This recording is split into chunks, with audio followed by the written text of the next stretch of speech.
Wat praat jou tong? Woorde geuiter, stigtend en opbouwend, of van haat en bitterheid. Kwaad praat,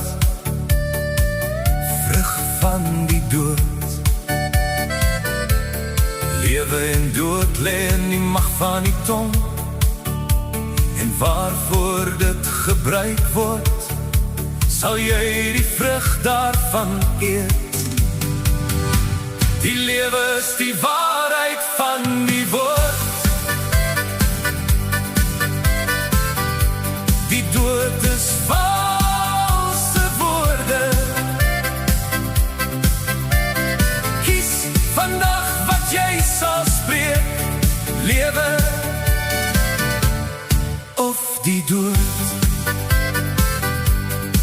Want wie die lewe wil lief hê en goeie dae wil sien, moet sy tong bewaar vir wat verkeerd is, en sy lippe geen bedrog spreek nie. My kinders, laat ons nie lief hê met woorde of met die tong nie, maar met die daad en in waarheid. Die lewe is die waarheid van die woord, die dood is valse woorde.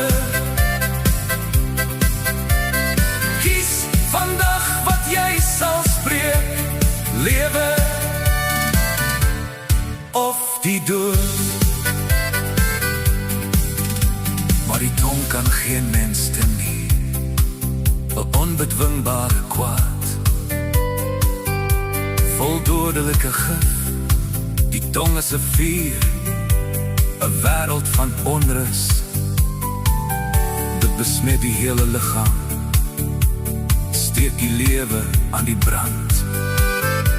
'n klein vuurtjie, 'n groot hoop hout aan die brand steek. Die lewe is die waarheid van die woord, die dood is valse woorde.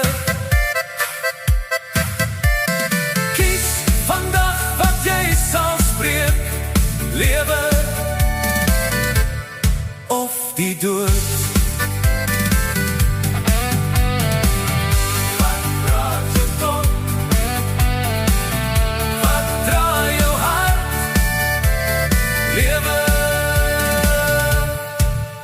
Die dood.